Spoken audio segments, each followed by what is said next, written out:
নমস্কার।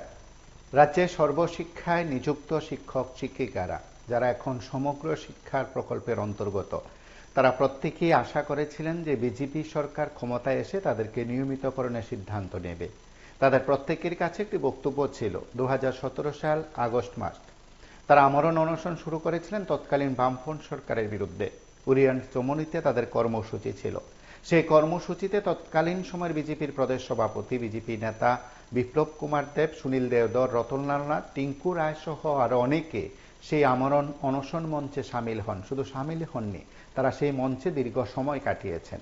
তারা কথা দিয়েছিলেন যে বিজেপি সরকারে এসে তাদেরকে নিয়মিতকরণ করবে, এবং সেই সময়ের বক্তব্য এখনো তাদের প্রত্যেকের কাছে রেকর্ড আছে। বক্তব্যগুলো ভিডিও যে ক্লিপস আছে সবকটি তাদের কাছে রয়েছে, অর্থাৎ রেকর্ড করা বক্তব্য আছে। সেদিক থেকে অনেকে বিশ্বাস করেছিলেন যে বিজেপির আমলে তো এই বিষয়গুলো যে কথা দিয়েছে সে কথা তো রাখবেন নেতৃত্ব, এবং কার্যত মুখ্যমন্ত্রী দায়িত্ব পালন করেছিলেন বিপ্লব কুমার দেব। সুনীল দেওধর দীর্ঘ সময় দায়িত্বে ছিলেন। রাজ্যের শিক্ষামন্ত্রী দায়িত্ব পালন করেছেন রতনলাল নাথ। তাদের প্রত্যেকের আমলে সেখানে নিয়মিতকরণের সিদ্ধান্ত হবে বলে আশা প্রকাশ করা হয়েছিল, কার্যত হলো না। তারপর যখন উচ্চ আদালতে রায় বের হলো, তখন প্রত্যেকে প্রত্যেকে আশা করেছিলেন যে এবার তো নিশ্চিত হয়ে যাচ্ছে। তারপরও নয়। রাজ্য সরকার সুপ্রিম কোর্টে ত্রিপুরা উচ্চ আদালতে নিয়মিতকরণের যে সিদ্ধান্ত বা প্রেক্ষিতে রায় দিয়েছিল, তার পাল্টা বলতে পারেন, তার পরিপ্রেক্ষিতে বলতে পারেন, সুপ্রিম কোর্টে এসএলপি করেছে। আজ বিষয়টি একেবারে ত্রিপুরা উচ্চ আদালতে জানানো হয়েছে। সরকার পক্ষের আইনজীবীও সেই বিষয়গুলো তুলে ধরেছেন, এবং রাজ্য সরকারের তরফে যে বক্তব্য ছিল সেই বক্তব্যগুলো তুলে ধরার নিরিখে আজ এসএসএর শিক্ষকরা নিশ্চিত হয়েছেন যে তাদের নিয়মিতকরণের সিদ্ধান্তের বিষয়টি এখন সুপ্রিম কোর্টে যেহেতু আছে, সুতরাং সুপ্রিম কোর্টের বিষয়টি এখন কার্যত সরকারের তরফে তুলে ধরা হয়েছে। নমস্কার, কি বলছেন? নমস্কার, বিশ্ববন্ধু বলছিলাম। হ্যাঁ, বলুন। আমি বলছিলাম যে এসএসএ টিচাররা কি এটা কি ত্রিপুরার যে মানুষ না, এরা হাইকোর্টে ডাবল বেঞ্চে রায় তাই তারপরেও এরা এগুলো হয় না। মানে রাজ্য সরকার তো কি কমো, আর আমরাও দেখছিলাম যে আমার অনশনে সহ একসাথে বইয়া কইল যে আমরা আইলে 3 মাসের মধ্যে তোমরা এগুলো করে দেবো। এখন আজকে শুনি এরা এসএলপি করে চুপচাপ। মানে কি কমো, এত বড় বিশ্বাসঘাতকতা। আমি আপনার চ্যানেলের মাধ্যমে মাননীয় মুখ্যমন্ত্রীর কাছে বলতে চাইতাম চাইতেছেন এটা নাকি জনদরদি সরকারের মুখ্যমন্ত্রী, শিক্ষা বিকাশের মুখ্যমন্ত্রী, না শুধু মানে এসএসএ বাদ দিয়ে বাকিরা মুখ্যমন্ত্রী। যা রেজাল্ট আইতেছে যে এসএসএ টিচার বাদ দিয়ে তাদের বাকিরা মুখ্যমন্ত্রী। যদি এসএসএ টিচার সহ টিচাররা রাজ্যের মানুষ পাবো যে পরপর 3বার রায় হওয়ার পরও মানে তারপর এসএলপি করে ব্যাপারটা আমাদের কেমন লাগবে? মানে আমরা কি ত্রিপুরা রাজ্যে মানুষ না ভিন্ন গ্রহের লোক? এই ব্যাপারটা আর কি।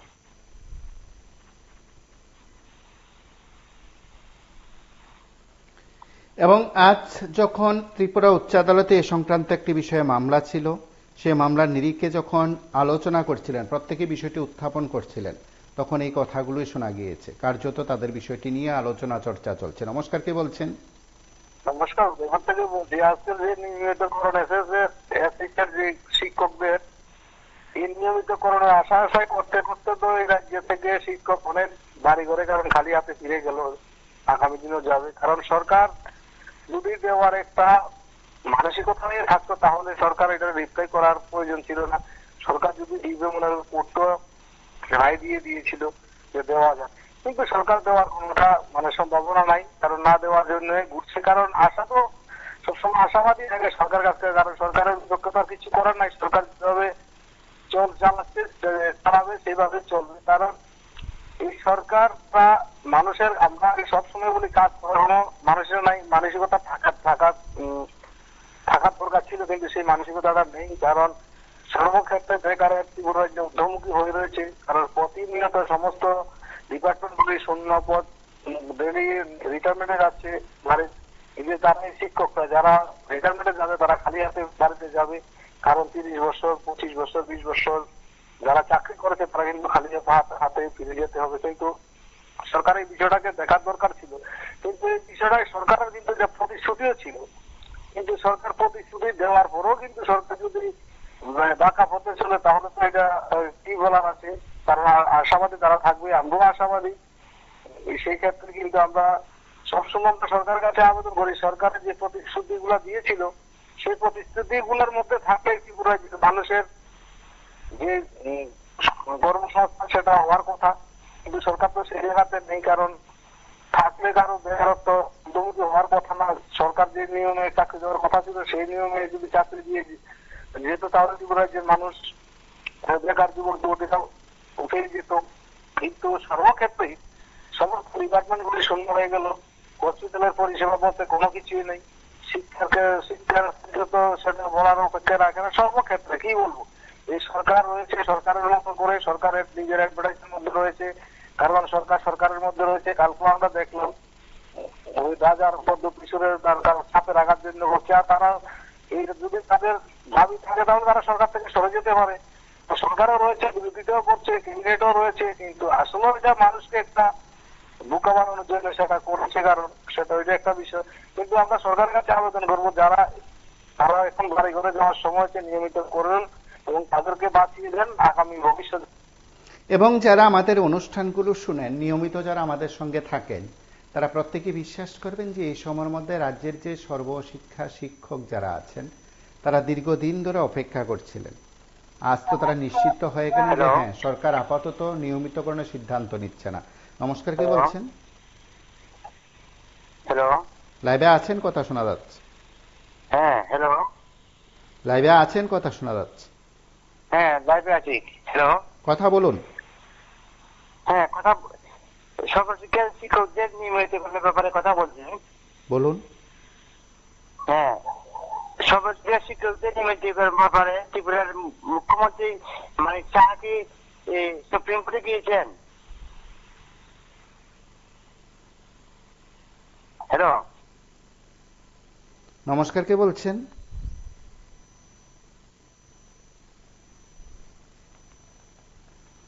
নমস্কার, কে বলছেন? নমস্কার, আমি একজন শিক্ষক বলছি। আগে ছিলাম শিক্ষক, এখন তো আর শিক্ষক নেই। 323 আর কি। তাই আমি এসএসএ সম্বন্ধে একটু আপনাদের আজকের চ্যানেলকে অসংখ্য ধন্যবাদ, আপনারা তুলে ধরছেন এটা। আমি আপনাদের চ্যানেলকে অসংখ্য ধন্যবাদ জানাই এবং যারা এই চ্যানেলে দর্শকরা দেখছেন তাদেরকে আমার নমস্কার। আমি প্রথমে যতটুকু জানি আর কি সম্বন্ধে আমি বলছি। আমিও একজন শিক্ষক ছিলাম, ছেড়ে দিয়ে আমি 2030 আমি গিয়েছিলাম। দুর্ভাগ্যবশত আমি আজকে পূজাতেও নেই। তবে এসএসএ সম্বন্ধে যতটুকু জানি আর কি, তাই এই সরকার যা করছে আর কি, তা এটা আজকে লোক দেখানো যে নাটক আজকে প্রকাশ্যে সবার সামনে চলে এসেছে।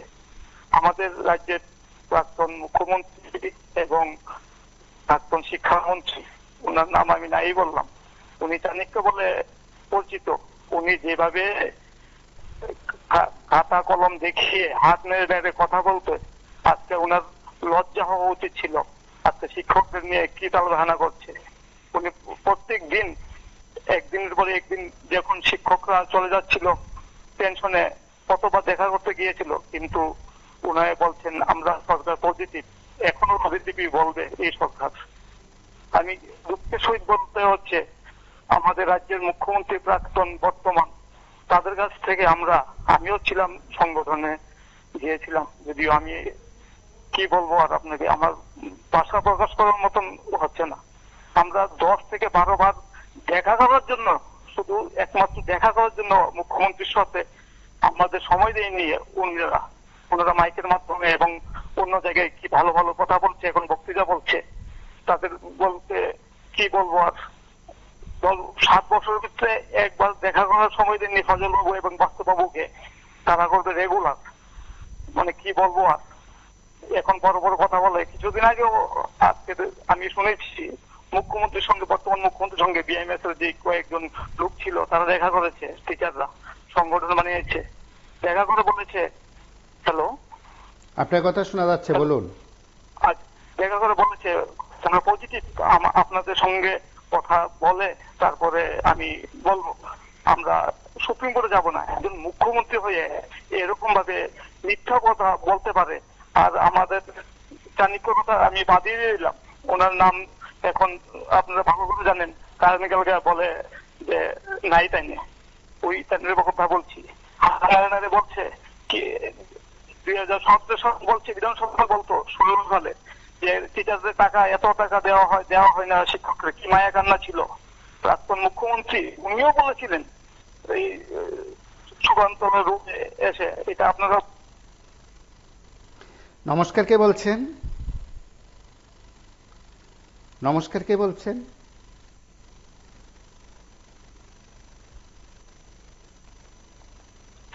হ্যালো, লাইভে আছেন, কথা শোনা যাচ্ছে। মিস কল করা কোথায়? টিভির সাউন্ড বন্ধ করে কথা বলুন।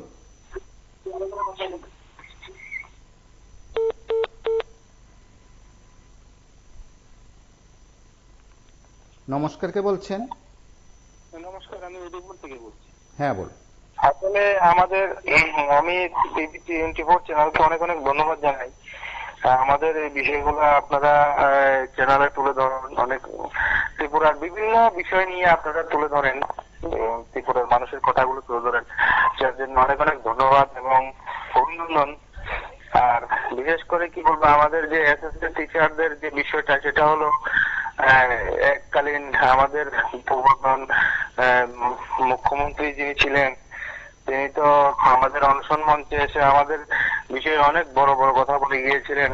এখন বিদেশে ঘুরে ঘুরে পোস্ট দিচ্ছেন, ওনার ত্রিপুরার মানুষের টাকা খরচ করে, লক্ষ লক্ষ কোটি কোটি টাকা ত্রিপুরার মানুষের খরচ করে উনি বিদেশে ঘুরে ঘুরে পোস্ট দিচ্ছেন। আর ত্রিপুরার মানুষের কি অবস্থা সেটা উনি দেখার মতো সময় হয় না। এবং ত্রিপুরার এসএসসি শিক্ষকদের তিনি কোন জায়গায় ফেলে রেখেছেন, কোন দুর্বিষহ অবস্থার মধ্যে আমাদের লাইফটাকে ধ্বংস করে দিয়ে গেছেন, সেই বিষয়টা ওনার জানার মতো সময় এবং দেখার মতো সময় ওনার হয় না। আর আমাদের যে পূর্বতন শিক্ষামন্ত্রী বলুন, সুখশান্ত চৌধুরী বলুন, ওনার তো কাঠের পুত্রী। ওনার এক সময় কংগ্রেসে ছিলেন, এখন বিজেপিতে আছেন, আর কোন সময় আবার কংগ্রেসে চলে যাবেন বা কোনো সময় অন্য পার্টিতে চলে যাবেন।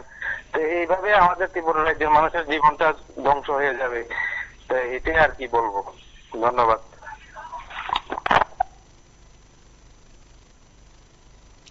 নমস্কার, কে বলছেন? হ্যালো। হ্যালো, হ্যাঁ, কথা বলুন। বলছিলাম কি মিস কলটা কোথায়, আপনি কি বলতে পারবেন? মিস কল দিলে না বলে চাকরি দেবে। হ্যালো হ্যালো,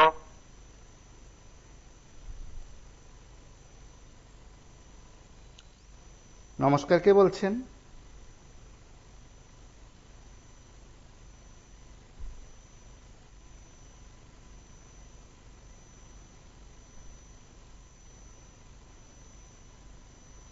নমস্কার, কে বলছেন?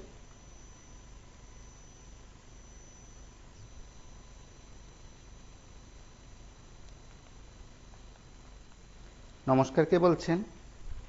নমস্কার, আমি দক্ষিণ ত্রিপুরা থেকে বলছিলাম। হ্যাঁ, বলুন। অ্যাকচুয়ালি দুটা বিষয় নিয়ে বলতে চাই। যে আইনের অধিকার অ্যাকচুয়ালি সাধারণের পক্ষে অর্জন করা কতটা কঠিন।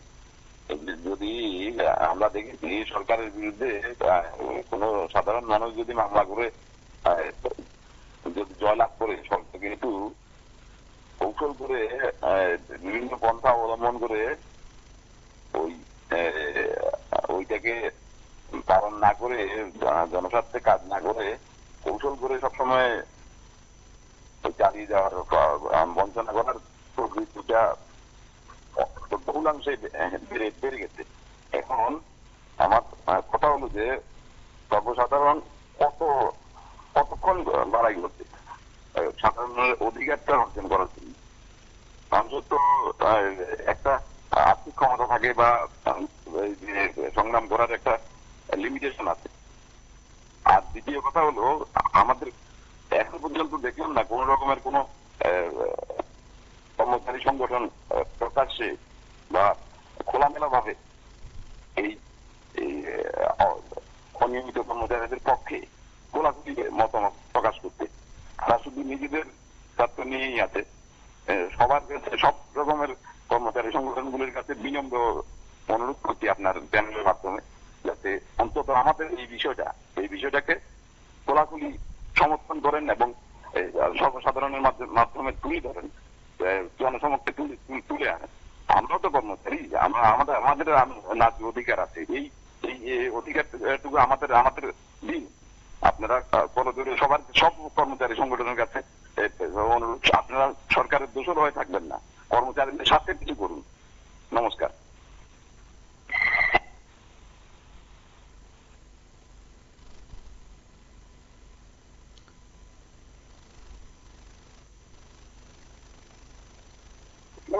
নমস্কার, কে বলছেন? হ্যালো, আমি বলছি আজকে যে পূর্ণতা চলছে আমি আপনাদের চ্যানেলকে অত্যন্ত ধন্যবাদ জানাচ্ছি। প্রথম থেকে আমি একটু সময় নিয়ে বলতে হয়, 18 নির্বাচনের আগে আমাদের বর্তমান যে গভর্নমেন্ট চলছে, এই গভর্নমেন্টের ম্যাক্সিমাম লিডারশিপ বিভিন্ন প্রোগ্রামে বিভিন্ন ভাবে প্রথমে 10,223কে তারা ক্ষমতা আসার পর রেগুলার করবে বা তাদের চাকরি নিশ্চিত ব্যবস্থা করবে, একটা কমেন্ট দিয়েছিল। আজকে 10,323 প্রায় 200 অধিক কর্মচারী ফ্যামিলি পুরস্কার হয়ে গেল, মৃত্যু হয়ে গেল, কিছুই করলো না ওরা। এই দিনে একটা যাত্রা এবং এই যাত্রাতে আমরাও অংশীদার। আমাদের রাজ্যের জনগণের কাছে অনুরোধ থাকবে, আগামী দিন যেন এইসব যাত্রাবাজি করে কোন দল বেশি দিন ক্ষমতায় থাকতে না পারে। 5 বছর মেয়াদে যেন তাদেরকে খাস করা হয়। দ্বিতীয়ত, যেটা আসলে বর্তমানের সর্বশিক্ষা, এই সর্বশিক্ষার একটা সময় রেঞ্জ কমিউনি আগরতলাতে দেখলাম বিভিন্ন প্রোগ্রাম নিল ডাক্তার বাবুরা, সজল বাবুরা। ওই প্রোগ্রামে তৎকালীন বিজেপির লিডার, প্রাক্তন মুখ্যমন্ত্রী, বর্তমানে সাংসদ এবং আমাদের প্রাক্তন শিক্ষামন্ত্রী রতন বাবু, বর্তমান বিদ্যুৎ মন্ত্রী, উনিও সেখানে গিয়ে অনেক আশা ভরসা দেখিয়েছেন। আমাদের এই বর্তমান শিক্ষক যারা আজকে আন্দোলনরত, তাদের পাশে দাঁড়িয়ে অনেক অজুহাত দিয়েছে, কিন্তু বাস্তবটা কি দেখলাম, উনি শিক্ষা দপ্তর ছেড়ে অগ্নি দপ্তরে চলে গেলেন, কিন্তু শিক্ষকদের আগুনের মধ্যে নিক্ষেপ করে গেলেন। এই থেকে আমাদের রাজ্যের শিক্ষক কর্মচারী সকলের কাছে অনুরোধ, এই রাজ্যে যেন এই জাতীয় কোন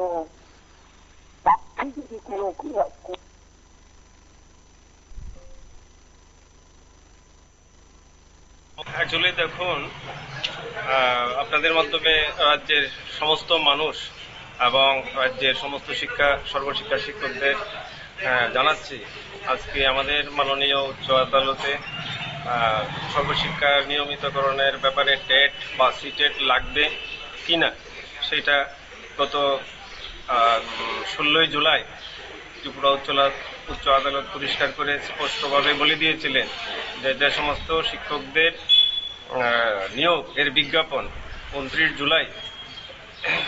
জুলাই 2011 পূর্বে প্রকাশিত হয়েছে, তাদের ক্ষেত্রে সিটেট অথবা টিটেট কোনো প্রয়োজন নেই। তো সেই ব্যাপারে রাজ্য সরকার এর জন্য মাননীয় উচ্চ আদালত 3 মাস সময় দিয়েছিলেন। ওই সময়ে নিয়মিতকরণ না করা আমাদের সর্বশিক্ষা শিক্ষক আছেন, কথা শোনা যাচ্ছে। হ্যাঁ, আমি দক্ষিণ ত্রিপুরা থেকে বলছি। হ্যাঁ, বলুন। আপনাদের টিভি 24-কে অসংখ্য ধন্যবাদ আমাদের ব্যাপারে এই চ্যানেলে বলার জন্য। আপনার চ্যানেলের মাধ্যমে সরকারের কাছে শুধুমাত্র 3টা প্রশ্ন আমি রাখতে চাইছি। হ্যাঁ, প্রথম প্রশ্ন হচ্ছে, যে রায়টা আমাদের ত্রিপুরা হাইকোর্ট সরকারের পক্ষে দেয়, তার ক্ষেত্রে কি শুধু সরকার ওই রায়টা সাকসেস করে, তখন কি সরকারের পক্ষে কথা বলার জন্য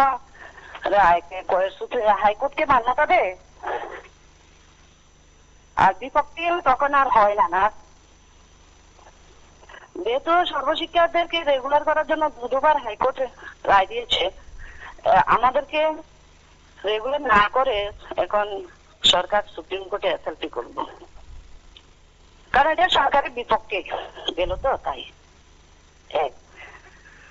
দ্বিতীয়ত, আপনাদের চ্যানেলের মাধ্যমে আমি সরকার মুখ্যমন্ত্রীর কাছে একটা ব্যাপারে জানতে চাইছি, সেটা হলো আমাদের কি অপরাধ, এটা কি আপনারা একবার মুখ্যমন্ত্রীকে জিজ্ঞেস করবেন? দুবার রায় দেওয়ার পরও কেন আমাদেরকে নিয়মিতকরণ করছে না, সবকিছু উঠে থাকার পরেও? আর 3 নম্বর কোশ্চেনটা হলো, সরকার সেপ্টেম্বরের 27 তারিখ সুপ্রিম কোর্টে এসএলপি করলো, অথচ তার 1 মাস পরে অক্টোবরের 27 তারিখ আমাদের সংগঠনের সঙ্গে দেখা করে বললো সবার সাথে কথা বলে উনি সবকিছু ব্যবস্থা করবেন। একজন মুখ্যমন্ত্রী হয়ে কিভাবে এটা কথা বলে? এই 3টে প্রশ্ন শুধু আপনাদের চ্যানেলের মাধ্যমে যাতে সরকারের কাছে পৌঁছানো যায়, এই ব্যবস্থাটুকু করবেন। হ্যালো, নমস্কার, কে বলছেন?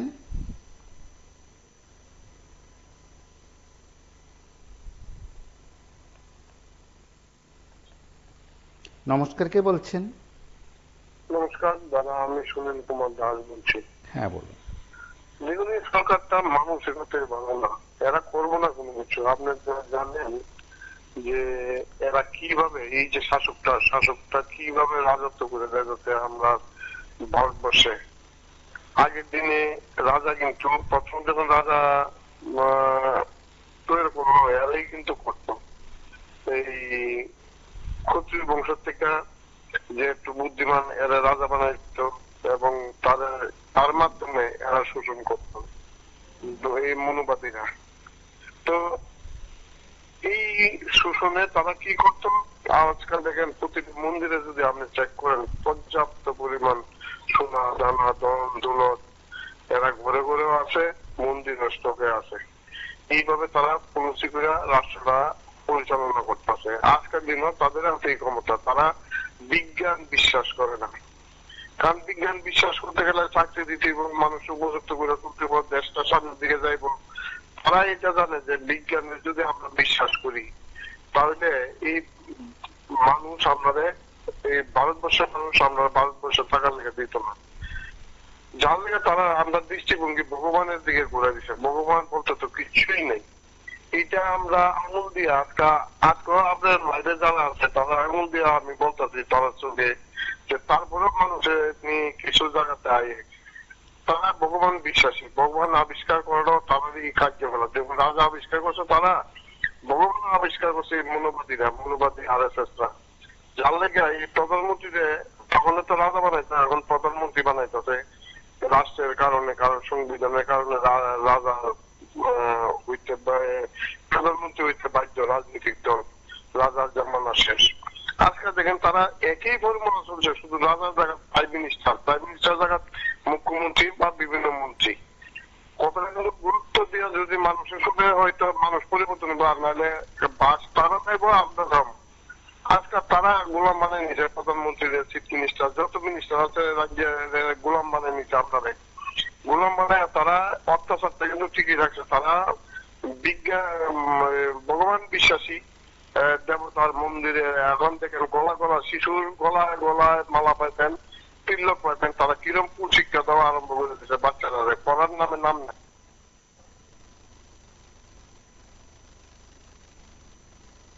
আমাদের সর্বশিক্ষা শিক্ষকরা পুনরায় উচ্চ আদালতের শরণাপন্ন হই, সেই অনুসারে আজকে মামলার শুনানি হয়েছিল। তো এই শুনানিতে রাজ্য সরকার। নমস্কার দাদা, আমি উত্তর ত্রিপুরা থেকে বলছি। নমস্কার, বলুন। লাইভ চলছে তো? লাইভে আছেন আপনি? হ্যাঁ, আপনি লাইভে আছেন? হ্যাঁ, নমস্কার। তো বলছি যে 2017 সাল থেকে আমরা যে সরকারের পাশে ছিলাম, আন্দোলন কর্মসূচি করেছিলাম আগরতলাতে অনশন মঞ্চ। সেই অনশন মঞ্চ ত্রিপুরাতে আর কখনোই হয়নি। অনিয়মিত কর্মচারীদের রেগুলারের জন্য আমরা আন্দোলন করেছিলাম, কিন্তু দীর্ঘ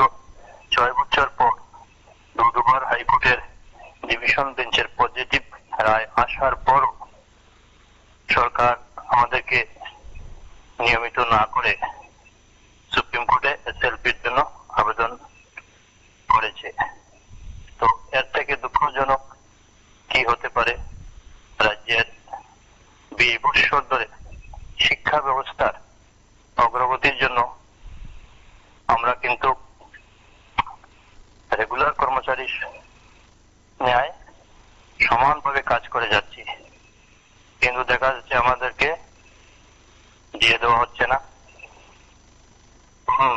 আমরা হাইকোর্টের রায় পাওয়ার পর আমরা নিয়মিত হচ্ছি না।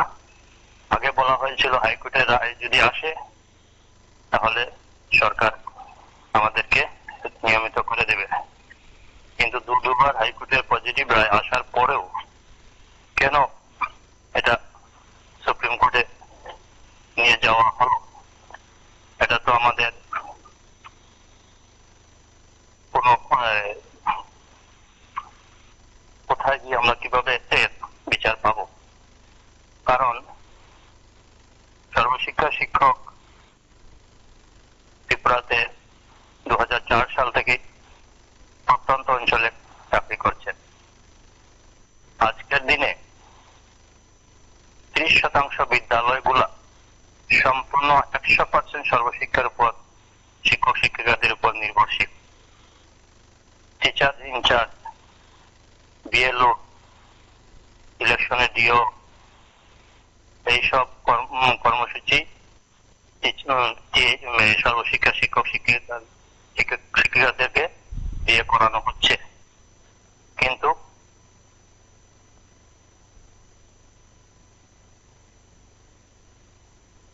রাজ্য সরকারের যারা ছিলেন তারা স্পষ্ট বলে দিয়েছেন যে সর্বশিক্ষার মামলা সুপ্রিম কোর্টে নিয়ে যাওয়া হয়েছে। রাজ্য সরকার নিয়মিতকরণের ব্যাপারে কোনো পদক্ষেপ গ্রহণ করবে না।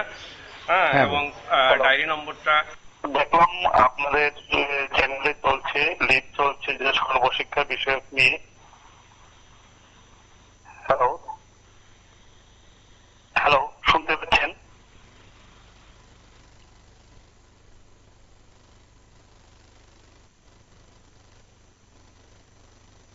নিয়মিতকরণের ব্যাপারে কোনো পদক্ষেপ গ্রহণ করবে না। এবং ডায়েরি নম্বরটা আমরা বলছি 4505 নমস্কার, কে বলছেন?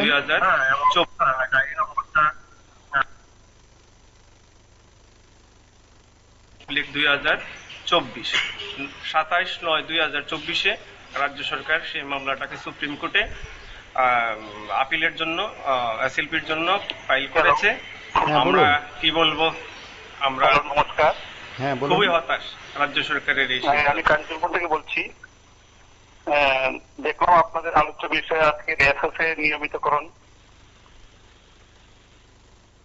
এই বিষয় নিয়ে আমি কিছু বলতে চাইছি। শোনা যাচ্ছে আমার কথাগুলো? শোনা যাচ্ছে, বলুন। বলছিলাম 2018 সালে 2017 নির্বাচনের আগে আমি একজন সর্বশিক্ষা শিক্ষক। আমরা আগরতলাতে অনশন করেছিলাম। তো তখন সেই সময়ে বর্তমান এই বিজেপি সরকারের বিভিন্ন নেতৃত্ব, এমনকি 2018-তে মিনিস্টার হওয়ার পর যে মুখ্যমন্ত্রী ছিলেন বিপ্লব কুমার দেব, মাননীয় শিক্ষামন্ত্রী রতনলাল নাথ, ওনারা তখন সেই অনশন মঞ্চে গিয়েছিলেন এবং সেখানে ওনারা বলেছিলেন যে ওনারা আসলে নিয়মিত করবেন। কিন্তু আমরা দেখতে পেলাম 2018-তে যখন বিজেপি সরকার গঠিত হলো তখন সেই অনশন মঞ্চে এসে শিক্ষামন্ত্রী রতনলাল নাথ উনি বলেছিলেন, তোমাদের কাউকে ঘর না মর না এইসব কোনো কিছু করতে হবে না, দাদা দাদা এইসব কোনো কিছু দিতে হবে না, শুধুমাত্র 5 জন যাবে, তোমাদের সঙ্গে আলোচনা করবো, তোমাদের নিয়মিত করে দেবো। যাই হোক, তখন একটা কোর্ট রায়ও বেরিয়েছিল যে আমাদের সর্বশিক্ষা শিক্ষকদের নিয়মিতকরণ করার জন্য। কিন্তু আমরা কি দেখলাম, তখন সরকার একটা স্কিম তৈরি করলো। স্কিম তৈরি করে সেখানে মুষ্টিমেয় 20-30 জন শিক্ষককে নিয়মিতকরণ করে এবং বাকিদেরকে স্কিমের ক্যাটাগরি 3-তে ফেলে রেখে দেয়। তখনকার সময়েও মাননীয় শিক্ষামন্ত্রী রতনলাল নাথ বলেছিলেন যে ঠিক আছে, যাদের এই স্কিম পছন্দ হবে না তারা কোর্টে আবেদন করবে, স্কিমের চ্যালেঞ্জ করবে। যদি সরকার বলে দেয়, কোর্ট যদি বলে দেয় যে নিয়মিতকরণ করো, তাহলে আমরা নিয়মিতকরণ করে দেব। সেই মোতাবেক আমরা কিন্তু কেস করেছিলাম এবং বর্তমানেও আরেকটি রায় বেরিয়েছে যে নিয়মিত করার জন্য। এবার কোর্ট বলে দিয়েছে যে নিয়মিত করার জন্য। কিন্তু আমরা কি দেখলাম, কোর্ট 3 মাসের সময় বেঁধে দেওয়ার পরও সেই 3 মাস অতিক্রম হয়ে যাওয়ার পরও বর্তমান সরকার কোনো সিদ্ধান্তই আমাদেরকে বিষয়ে নেননি। ইভেন কিছুদিন পূর্বে যখন আমাদের শিক্ষকরা বিভিন্ন মিনিস্টারদের সঙ্গে সাক্ষাৎ করে, বিভিন্ন এমএলএদের সঙ্গে সাক্ষাৎ করে, তখনও ওনারা বারবার সবাইকে বলেছেন, হ্যালো আমার কথাগুলো কি শোনা যাচ্ছে?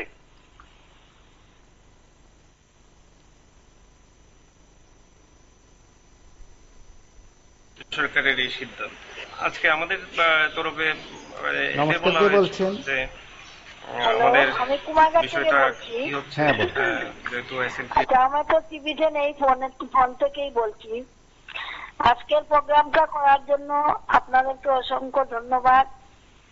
দেখুন, 2004 থেকে আমরা এসএসএ শিক্ষকরা ত্রিপুরার বিদ্যালয়গুলিতে কতটুকু অবদান রেখেছি এটা ত্রিপুরার জনগণ জানে। আমরা কোন স্কুলে 4 জন 5 জন টিচারের মধ্যে এসএসএ টিচারদের ভূমিকা ছাত্রছাত্রীদের অভিভাবকরা জানেন, কিন্তু ত্রিপুরা সরকার যে জনদরদি আমাদের সবকা সাথ সবকা বিকাশের সরকার, উনারা যে অন্ধ হয়ে গেছেন, উনাদের চোখে কিছুই পড়ে না। উনারা যদি আমাদের কথা একটিবার ভাবতেন আমরা কোন অবস্থায় আছি। আমাদের সাথে সবাই একই স্কুলে চাকরি করি, একই কাজ করি, কিন্তু আমাদের এত বঞ্চিত। অন্যান্য নাইট গার্ড পর্যন্ত 5% দিয়ে পায়, যে কোনো কেউ পায়। আমরা কি 1 টাকাও তাদের কাছে আশা করতে পারি না, কিন্তু কাজ কেন শুরু হয় না আমরা করব। ওনারা ভাবছেন আমরা দুর্বল, না, আমরা দুর্বল নয়। উনাদেরকে আপনাদের মাধ্যমে জানাতে চাই, আমরা উনাদেরকে ছাড়বো না। আমরা যেমন উনাদেরকে আসনে বসিয়েছি, তেমনি উনাদেরকে আমরা আসন থেকে টেনে হিচড়ে ফেলে দেব। এইটা আমি প্রতিজ্ঞা করলাম আজকে। আমরা উনাদেরকে কখনো ছাড়বো না। 17 সালের অনশনে বসে বড় বড় কথা বলেছিলেন রতন বাবু, বিপ্লব বাবু, সবাই বলেছিলেন। সবাই আসন তৈরি করে আসনে গিয়ে বসে বিরোধীদেরকে অনেক কথা বলেছেন। বিগত আমলে আমরা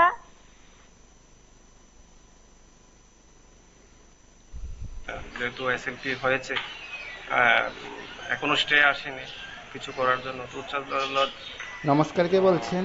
অবজারভেশন যে বলেছেন থেকে বলছি। বলুন। হ্যালো, সর্বশিক্ষার বিষয়টা নিয়ে বলছিলাম।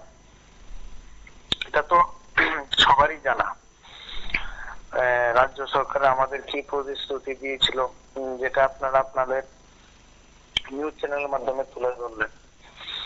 তো এটা তো সর্বশিক্ষা টিচারই জানা। আপনাদের মাধ্যমে সারা ত্রিপুরাবাসীর কাছে এটাই জানান দিতে চাই যে এই সরকার কোনোদিন কোনো প্রতিশ্রুতি দিয়ে রাখে না।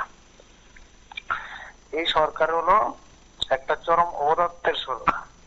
যে সরকার যে কোনো প্রতিশ্রুতি দিয়ে রাখে না, তাহলে 2বার জাজমেন্টের পর ওরা মামলাকে টেনে হিচড়ে সুপ্রিম কোর্টে নিয়ে গেল। এটা ভাবা কিনা কোন সুস্থ মস্তিষ্কে সরকার এরা এরকম করতে পারে না। আপনি চিন্তা করুন, টিচারদের ওদের বেতন দিতে, ওদের রেগুলার করতে, নিয়মিতকরণ করতে ওদের ইচ্ছা হয় না। আর রাজ্যের মানুষের জনগণের ট্যাক্সের টাকা খরচ করে প্রত্যেক বছর সেলিব্রিটি আনিয়ে আস্তাবল ময়দানে প্রোগ্রাম করে। ভাবনার বিষয়, কিন্তু যে সরকার শিক্ষকদের টাকা দিতে শরীর জ্বলে যায়, অথচ প্রত্যেক বছর জনগণের ট্যাক্সের টাকা খরচ করেই তো বিভিন্ন সেলিব্রিটিদের আনা হয়, ফ্ল্যাগ করা হয়, ফেস্টারিং করানো হয়। এগুলি কি কি সরকার চলছে এটা? এটাই আমার আলোচনা।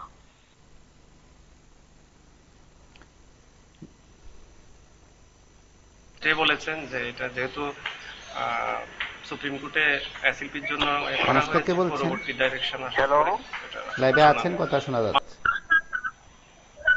হ্যালো, লাইভে আছেন, কথা শোনা যাচ্ছে। হ্যাঁ, নমস্কার। আপনাদের টিভি 24 কে অসংখ্য ধন্যবাদ। আমি বলতে চাই, এই যে সরকার, এই সরকার আমাদের যে এসএসএ টিচার যারা আছে তাদেরকে নিয়ে যে এত দীর্ঘদিন যাবৎ এই খেলা খেলেছে তার আমি তীব্র নিন্দা জানাই। এবং এই সরকারের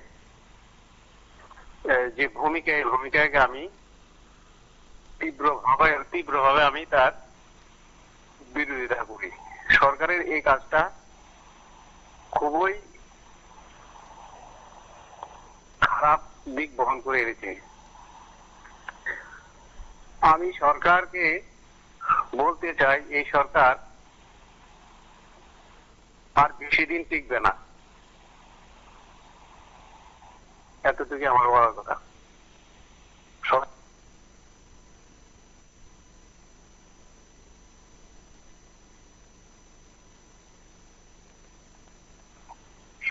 নমস্কার, কে বলছেন? হ্যাঁ, কুমার থেকে বলছিলাম। হ্যাঁ বলুন। বলছিলাম দেখুন, আপনারা দেখাচ্ছেন সরকারের মানে 2018 বহুত অনেক কিছু কি বলবো প্রস্তাব বা লোভনীয় কিছু 10,323 সহ এই কি বলবো সর্বশিক্ষা অভিযান, তারপর এটার নাম পাল্টে হয়ে গেল আরো কি। তো ওনারা তো কিছু সংখ্যক দেখলাম এই বলছে, তখন রতনলাল নাথ শিক্ষামন্ত্রী ছিলেন, বলেছিলেন মানে নিয়মিত নয়, নিয়মিতের মতন কিছু করে দিয়েছি। কিন্তু কিছু লোক কেন ওইসব ওই মামলায় যায়, হাইকোর্টে যায়, সুপ্রিম কোর্টে যায়। 10,323 তো সেরকম হয়েছিল। রাজ্য সরকার মানে রাজ্যের যে হাইকোর্ট প্রবক্তা ছিলেন, মানে হাইকোর্টের সুপ্রিমো, তখন বলেছিলেন যে কিছু অন্যায় মামলা করেছিল, মানে চাকরিগুলো দিয়ে দেন। তারপর ওই 10,323 সংগঠনে কয়েক কোটি টাকা কালেকশন করে সুপ্রিম কোর্টে গিয়েছিল। তারপর কি হলো, আমাদের ত্রিপুরা রাজ্যের প্রথম হাইকোর্টের প্রথম বিচারপতি, তিনিও ছিলেন সুপ্রিম কোর্টের বিচারপতি। কি হলো, ওনাদের দুর্দশা চলছে। তো সর্বশিক্ষা ওনারা তো এগ্রিমেন্টে চললো, রেগার যে জিআরএস তারা তো এগ্রিমেন্ট 11 মাসের এগ্রিমেন্ট থাকে, লেখা থাকে, চুক্তিবদ্ধ কর্মচারী। তারপরে তো অনেক কিছু হয়েছে। তো হামলা করলে মানে মামলা করলে কি হয়, যখন চাকরি হয় তখন তো লেখা থাকে। তারপর অনেক বিভাগ আছে, বন বিভাগ আছে, 11 মাস লেখা থাকে। হেলথের মধ্যে আছে 11 মাস কন্ট্রাকচুয়াল, মানে চুক্তিবদ্ধ আপনারা। তারপর তো ওই যে সর্বশিক্ষা ওনাদেরকে অনেককে শুনেছিলাম, মানে নিয়মিত না নিয়মিতের মধ্যে অনেক কিছু করেছে।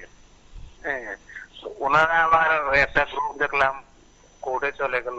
কোর্ট তো এরকম বলবে, কারণ চাকরিগুলো যখন হয় বা কিছু হয় চাকরির বিষয়ে, অতটা বিধান পরিষদ থাকে বা মন্ত্রী পরিষদ থাকে, ওনারা তো একটা বিষয় বুঝে শুনে ওই মানে প্রকল্প তৈরি করে।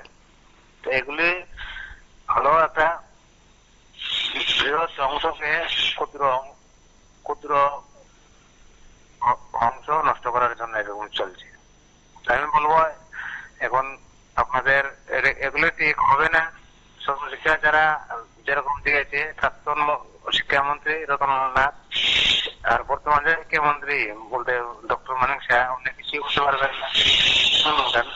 আইনের কাছে গেলে আইন চলবে, আইনের পথে প্রধানমন্ত্রিত্ব করবে, সবকিছু করবে, কিন্তু বাংলাদেশ আর ইন্ডিয়া নিয়ে যে লাগছে সমস্যা হচ্ছে, এগুলো নিয়েও একটু অনুষ্ঠান করার আবেদন রাখছি। ধন্যবাদ।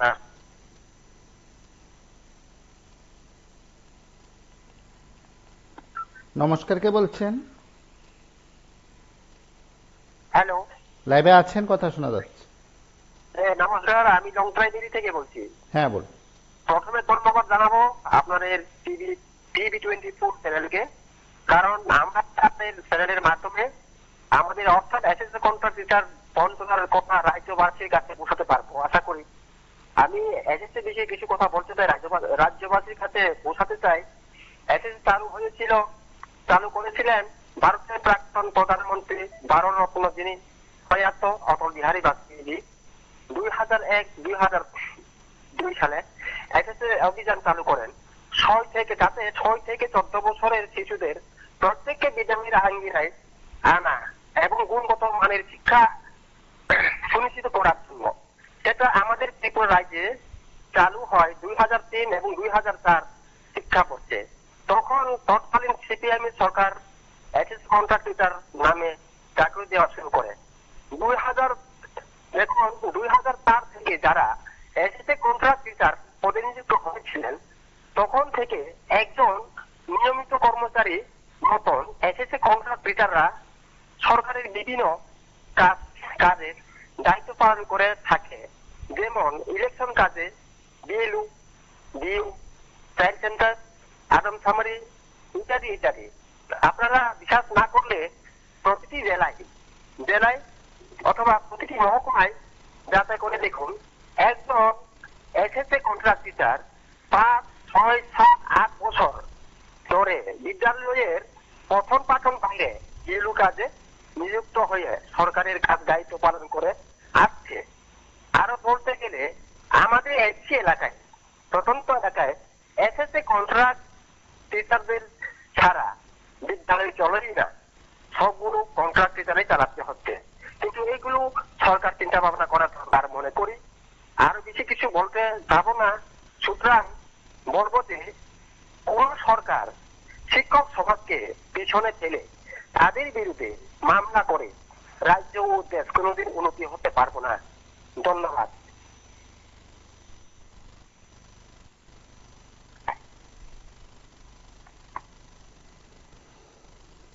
নমস্কার, কে বলছেন?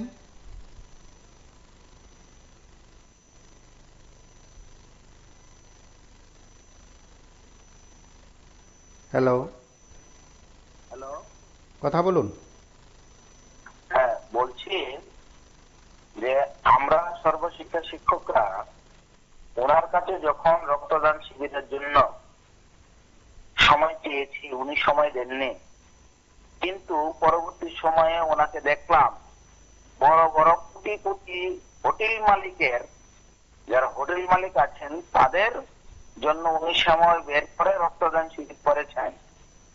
আমরা সর্বশিক্ষা শিক্ষকরা আমরা 7 থেকে 8 বছর ধরে উনার নিকট দাঁড়ে দাঁড়িয়ে ঘুরছি, কিন্তু উনি রক্তদান শিবিরে টাইম দিচ্ছেন না। হোটেল মালিকের জন্য উনি রক্তদান শিবিরের সময় বের করছেন। আরেকটা কথা আমি বলছি যে এই রাজ্যে আমরা দেখেছি যে উগ্রপন্থী যারা আছে, উগ্রবাদী যারা আছে তাদেরকে রেগুলার করেছে, বা বলতে পারেন তাদেরকে রাবার বাগান বা মাসিক বেতন প্রদান করেছেন। কিন্তু শিক্ষকদের উনি রেগুলার করেননি, সুপ্রিম কোর্টে গিয়েছেন। তাহলে কি আমরা বলতে পারি যে আমরা শিক্ষকরা উগ্রবাদী চাইতেও খারাপ? আমরা কি উগ্রবাদী চাইতেও খারাপ? এই প্রশ্নটা আমরা মুখ্যমন্ত্রীর কাছে রাখছি। নমস্কার।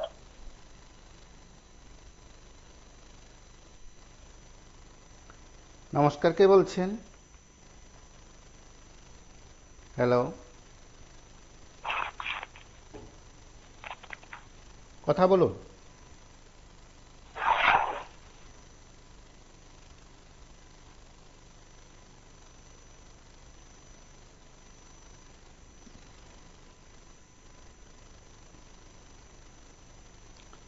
নমস্কার, কে বলছেন? বলছিলাম এসএসএর শিক্ষকদের নিয়মিতকরণ শূন্যের কোথায়। আসলে তো কি বলবো বলুন, অনেকে তো অনেক রকম কথা বলেছে। তো নিয়মিতকরণ এখন আর হওয়ার সুযোগ খুবই কম, কারণ এখন চলছে প্রাইভেটেশন। তো এটা মোদিজি আসার পরে শুরু হয়েছে, বা যাই কিছু হোক, প্রতিশ্রুতি দিয়েছিল কি এটা তো আমাদের আগে জানতে হবে। তো প্রতিশ্রুতি আমরা কেন দিই? আজকে ত্রিপুরা রাজ্যে ধরুন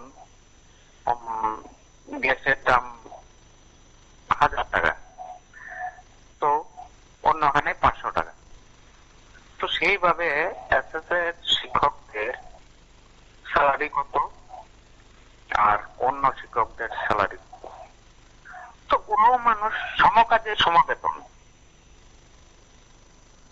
পাশাপাশি আপনার কি বলে কর্মচারী, সে তো কর্মচারী, ও কর্মচারী, তো বেতনটা কেন খারাপ হবে? আর শিক্ষা খাতে, বিশেষ করে শিক্ষা খাতে আমরা প্রত্যেকেই বলি জাতির মেরুদণ্ড, কিন্তু আসলে কি সত্যি জাতির মেরুদণ্ড শিক্ষা?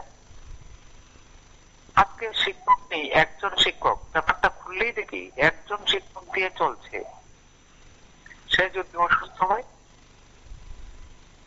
তো এইভাবে চলছে, তো আমরা দেখছি, ব্যাপারটা খুললেই দেখতে পাই। সবকিছু তো আর সংবাদ মাধ্যমে হয় না, এটা ব্যাপারটাতে ডিটেলস পাওয়া যায়। তো আসলে আমাদের মন্ত্রী যে ত্রিপুরার মন্ত্রিসভা যে আছে, এটাই হয়তো তারা না স্বাস্থ্য, না শিক্ষা, না জল, না বিদ্যুৎ, কোনো কিছু নেই। কৃষি ধ্বংস, কৃষকরা সার পাচ্ছে না, বীজ পাচ্ছে না। তো এই তো আমাদের ভাগ্যে ছিল। কি করব ভবিষ্যৎ জানি না, একটু ভাববাদে কথা বলে নেই। তো আমরা যেহেতু জানি না আর কি করব, ভবিষ্যৎ আমাদের কপালে ছিল। এটুকুই বললাম। নমস্কার, শুভরাত্রি, ভালো থাকবেন। হয়তো সেদিক থেকে এই বিষয়গুলো খুব আলোচনার মধ্যে থাকবে, বিষয়বস্তু সম্পর্কে প্রায় প্রত্যেকে পরিষ্কার। সেদিক থেকে আমরাও আরো নতুন নতুন বিষয় নিয়ে থাকবো, কিন্তু আপনারা ভাববেন যে সব বিষয় বা কথাগুলো বিভিন্ন জন থেকে শুনেছেন, কারা সত্যি সত্যি কথা দিয়ে কথা রাখে। আজ এ পর্যন্তই। নমস্কার, শুভরাত্রি।